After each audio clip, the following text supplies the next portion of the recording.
Our topic today is finding your way.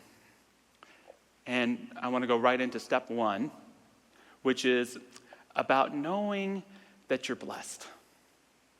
If you want to find your way on the spiritual path, it begins by accepting the blessing of life itself. A lot of us were very aware of what might seem like the curses in our lives, the challenges, the problems. And this can be pragmatic because it can help us know where we are. It can help us understand a little bit about how we got to where we are. But those challenges and those problems will never point you to where you want to go. They'll never point you to where your heart is meant to be. It's only when we are able to identify the sacred in ourselves and all around us, even if the only blessing we recognize is being alive itself, that it begins that pathway of spiritual adventure. I've made part of my spiritual practice this year to once a month write a prayer trying to accumulate all the wisdom of the Mile High congregation, and here's the one for April. My life is abundant in good things, connections that inspire me, work that rewards and challenges me, a way of self-care that balances me, money to invest in mine and my family's well-being. My life is abundant in good time, space to create and to listen for God's joy, dedicated hours to being fully present. There is no hurry.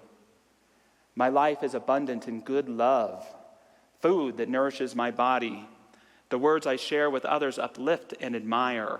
The words I take to heart are of affection. My life is filled with play and silence. My days are filled with right practice and open to magic. My life is abundant, and so it is. And all of this month, I believe what I wrote there, but I will believe this most of the time. There are times where I may not believe this so much, and this is where those great words of John Wooden come to mind, that wouldn't we be so much happier if we magnified not our disappointments but our blessings? To always hold and remember that blessing of life, and to know that it has a creative action in our lives, that when we're aware of that blessing, it is done unto us. It builds momentum, and it creates and inspires. I am so blessed. Are you? I am so blessed in my life. I am so blessed to get to do what I love for a living. I'm so blessed to be a lead minister at Mile High Church. So blessed that I'm married to someone who we knew each other since we were teenagers. So good to have that familiarity, for better or for worse. So grateful to have a beautiful son that's transitioning into adulthood. So blessed to have my beautiful 5-year-old daughter, Nancy June. So blessed. But maybe this is true for you too. Sometimes I forget how blessed I am. And it's when I forget that blessing that I get off track, that I get off my path. And it's so important to get back there, to recognize for me that when I really see my life truly, I'm the most blessed person I know. And if you leave here with anything today, I hope it's whispering to yourself, saying, I'm the most blessed person I know. And if you aren't feeling that way, I challenge you to look a little bit more deeply at your life and to consider that maybe you're not seeing it well enough or listening well enough for those connections, for those messages that speak in words and from our hearts. I'm the most blessed person I know. If you believe that, will you say that with me? I'm the most blessed person I know. It's interesting, as blessed as I am, I didn't write up in any way what those blessings would look like for me. I didn't grow up wanting to be a minister. Even as a minister, I never would have set out the path to be a lead minister at Mile High Church, this wonderful church in our movement. April and I knew each other for 10 years or so before we started getting serious. We knew our exes really well. I never dreamed of adopting a son, and Nancy June was never on my vision board. The Rolling Stones tell us you can't always get what you want. But if you try sometime, you might just find you get what you need. Douglas Adams said, I may have not wound up where I intended to go, but I think I've wound up where I needed to be. And it's in that needed to be that I think we really feel the blessing of life. That higher life than just our own consciousness, which sometimes knows what we need better than we do and can provide it in incredible ways. Recognize that blessing that is life and open your heart each day to receive it a little more further. And it will further you into the direction of living the life that you want to live. As Ernest Holmes prays, I now know how to plan my life and direct my path, because as God is doing this for me by doing it through me. There's no uncertainty or confusion. The divine Spirit always knows what to do and how to do it. So I am never without guidance in the successful achievement of my good desires. My every thought, act, and purpose is guided by this wisdom. The first step to finding your way is knowing you're blessed. The second step is doing what you love. Identifying what you love to do and doing it with clarity. And I'm going to argue today, making sure, even if it's not what you spend the majority of your time on, making sure what you love is right at the center of your life. Not only will you be doing what you love, but doing what you love creates more. It draws and attracts you to where you're meant to be, and it draws what's meant to be back to you. The great Frederick Buechner said that your purpose, your calling, is that place where your deep gladness and the world's hunger meet. What is your deep gladness? The world's hunger, it will always be fluid. It will always be changing. It could be a cause greater than yourself. It could be a person that shows up right in front of your face. We always want to be ready for what the world is hungry for, and realize the key to fulfilling that hunger is practicing your deep gladness, your deep joy. Do you know what your deep gladness is? I asked a couple mile highers. I asked my daughter, Nancy June Reeves. She wanted to make sure I said Nancy June Reeves when I asked permission to share what she shared, because she didn't want any other Nancy to get confused. And she shared with me that her deep gladness is going on vacation and meeting new friends. I love that sense of adventure and who we meet along the way. I asked someone a few years older than Nancy June, Colleen Stevens, a beloved Mile High member for roughly 50 years. There you are over there, Colleen. Say hi to everybody. And you shared with me that you discovered your deep gladness when you left some challenging life circumstances in Utah to move to Colorado. And the realization, it maybe took a while to have, that you weren't running away from something, but you were running into what was meant to be for you. Your relationship with your husband and the way that you've blessed this incredible Mile High Church, as I know it's blessed you in all of your many decades of mentorship and upliftment and prayerfulness here, all the great things you've done. Let's hear it for her. Appreciate you sharing, Colleen. We love it. Appreciate you. So know that deep gladness. Know what you love to do and make sure you're making the time to do it. That's a mistake that a lot of us do, is we see this thing that we love as a hobby. It's compartmentalized over here. But when we can make it the center of our lives, it gives that creative momentum that attracts us to where we want to be. Every once in a while, I will have someone ask me, Josh, when did you get the calling to be a minister? And my answer is that I'm still waiting on the phone call. I definitely had a deep need for spiritual community, and so being a minister is good for that. I sometimes wonder if I wasn't a minister, if I'd go to church. It's something that makes me get up and go every week. But the real truth is that becoming a minister for me was learning to recognize what was already so. Learning to recognize what was already so. I shared earlier this year that I came into this teaching as a teenager in Huntington Beach, and there was a teen group there, and church meant to me at that time sanctuary, sacred space. It meant an honest, safe place to tell the truth. And this was the mid-'90s, so a kid might be coming out to themselves for the first time. Or a teenager might be sharing a trauma that they experienced that they had never shared with anyone else. Or someone might be sharing something that's true at the core of their being, but they feel it's too corny to say, an acknowledgement of themselves or someone else. And I knew I wanted to do something with that. I wanted to create sanctuary and try to be sanctuary for other people to tell their truths. The teen leaders got me into classes, and that was great. And at some point, there was a story about me that was in a Science of Mind magazine fundraising letter.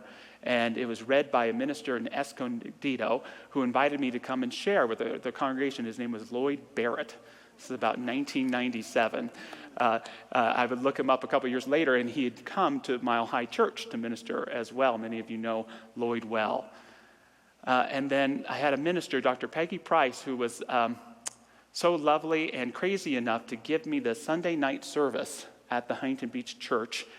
And you can see a picture of me about 20 years old. The people didn't take me too seriously because they made that poster of me, a 14-year-old me, to hang behind me. And every time I give a talk, I always say to myself, who the hell do you think you are to get up and share with people? Now when I look at that picture, I definitely think, who the hell does he think he is? But the spiritual law of Steve, Martin, and success applies.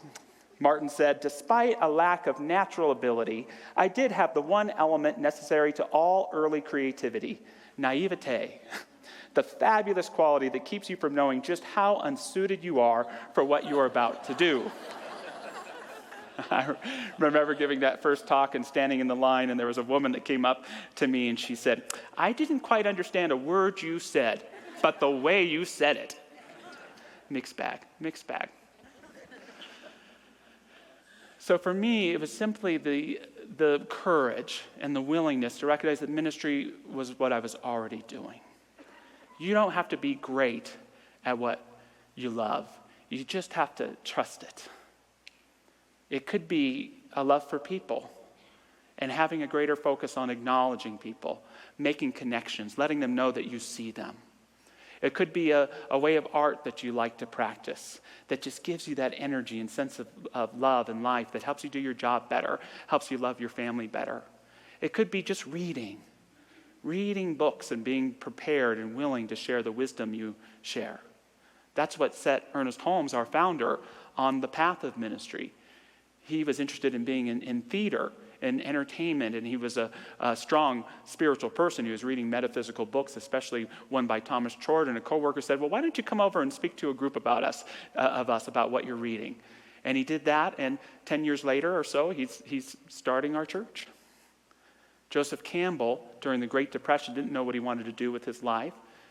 He played some saxophone. He'd been a track star, and he just huddled up in a cabin in the woods and read and read and read and read. He said that's how he always said he used to meditate it, but he underlined sentences. And it was this, for him, where he discovered his bliss, where he got that phrase, follow your bliss. And he, like Holmes, would become a great synthesizer of mythology and religion. He said that he would always keep a dollar bill in his drawer during those times, and he would say to himself, as long as I have that dollar bill, I'll be okay. Identify your deep gladness and how you can practice it with greater clarity and meaning in your life. You know, a great way to know if you're on the right path is to look to your relationships. And I would ask you the question today is, what are the relationships in your life right now that are helping to initiate you into who you are becoming? What are the relationships in your life right now that are initiating you into who you want to become? There are always those people in our lives that will see us for who we used to be. These are good old friends, people that keep us humble and keep us down to earth. Then there are those people in your life who see you for who they want you to be or need you to be. This can be your kids, or hopefully some of you see me as a minister in your life. This can be a really good thing. It can be negative too.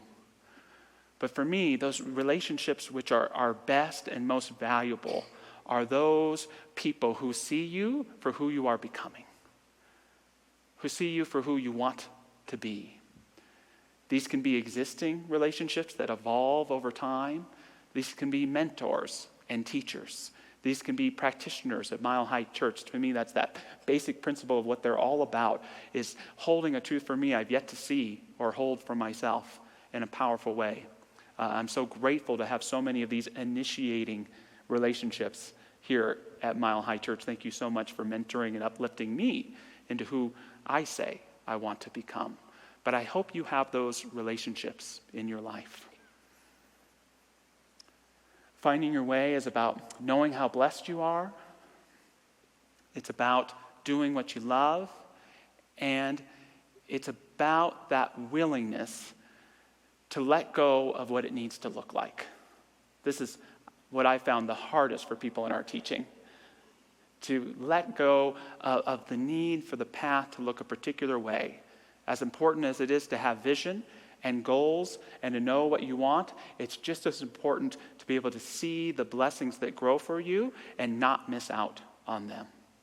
Because all of our paths are going to be unique. As Joseph Campbell once put it, where there is a way or path, it's someone else's path. You are not on your own path. If you follow someone else's way, you are not going to realize your potential. An important saying for me in my life is that the map is not the territory. The map is not the territory. I love maps. They help us find our direction. They can give us all sorts of clues on where to go. They can help us locate where we are. And yet, we must always remember that the territory is something different. That there are all sorts of other opportunities that can grow up in the territory. Opportunities to go different directions if we so choose. Opportunities to have that divine mind that knows a little better than we do to demonstrate for us. And if your consciousness is only in the map, you'll miss out on what the territory is offering you. My first couple of years in ministry, I would call a failure. And it was because I was so attached to this map consciousness.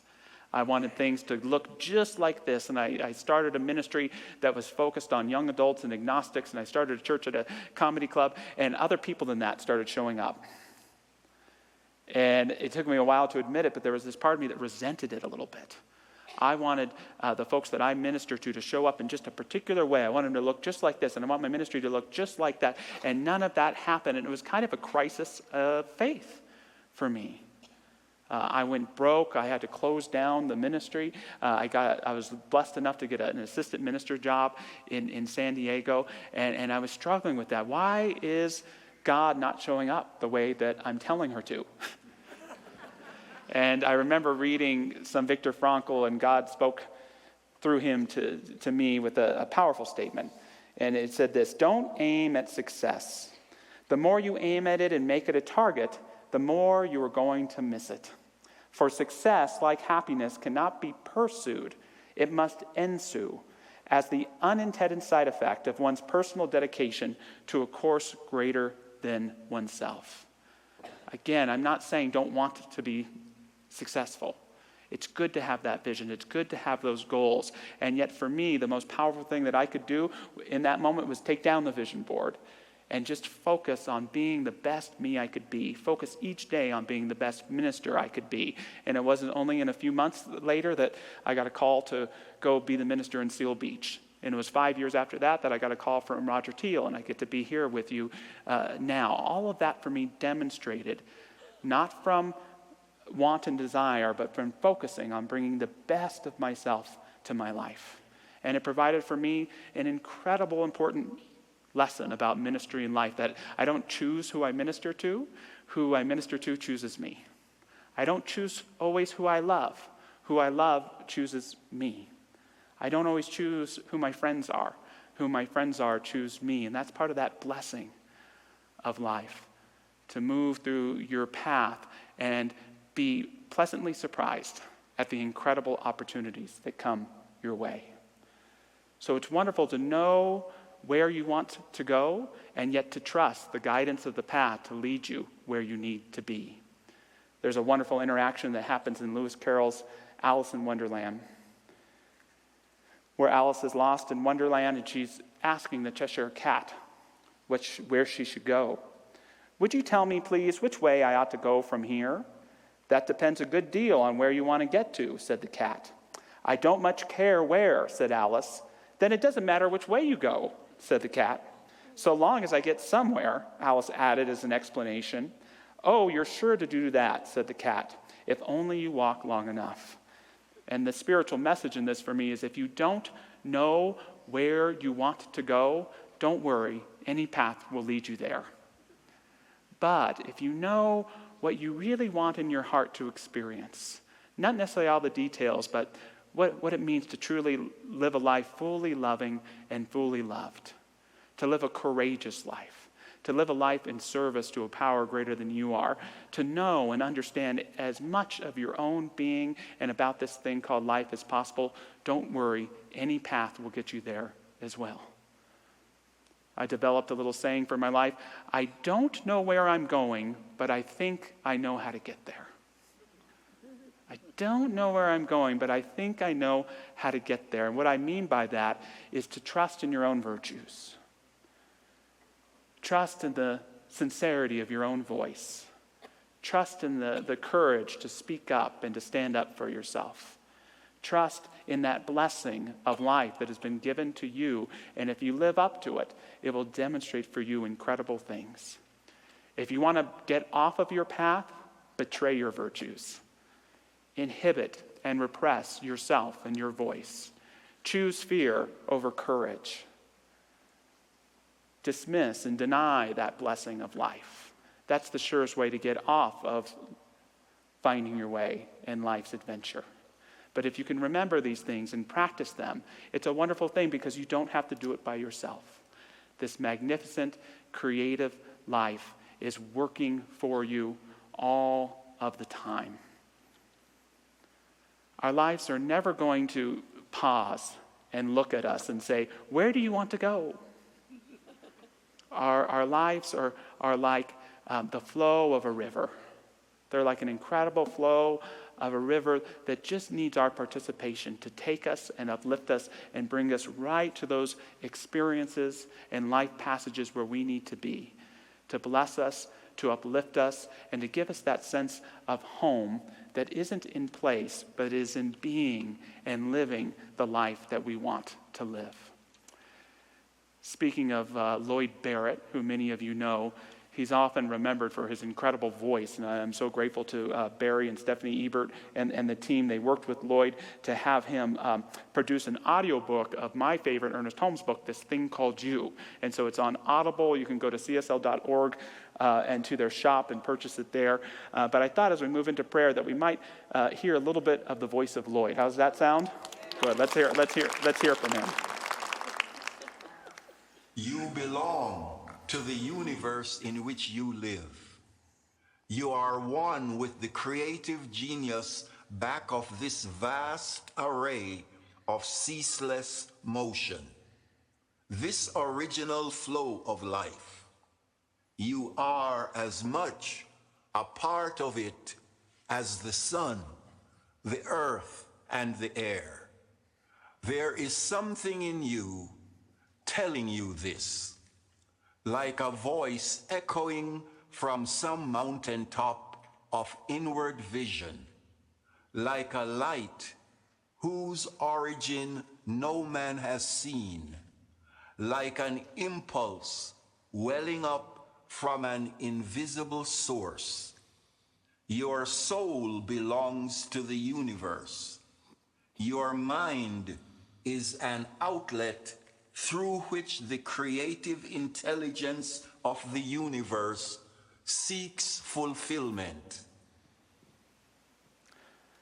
When I say it, I think it's true. When he says it, I know it's true. And so with that, let us move into prayer together. I invite any of our incredible prayer practitioners to stand and remember that so many of these folks are in front of this stage. If you want to be reminded or someone to hold a greater truth with you this morning. And I just simply affirm and know that divine blessing of life, that bottomless wellspring of love and inspiration, grace and understanding, is at the heart of who each and every one of us is, ever available to us as we allow ourselves into that blessing. And I know in this blessing is all that the divine has in mind for us. Magnificent possibility. And as we feel it, it may give us images or pictures of how it may look. But if we trust in it and we practice this blessing, if we allow it to be bestowed upon us and allow ourselves in turn to be a channel of this blessing for others as well, what I know is that the way is within us. And as we follow it, it demonstrates around us in incredible ways. I know that as we forgive, we heal. As we trust, we deepen. As we love, we reveal great joy and great understanding. And as we are willing to be that blessing, I know that the blessings of life become so extraordinary that each of us feel our own lives are the greatest story ever told. That deep truth of our relationship with the divine Creator that knows who we are, that knows why we are here. And we would know it too if we just give ourselves that experience and that practice of being the best who we are. In practice, in heart, and in all that we do, we let this good be and we let it become.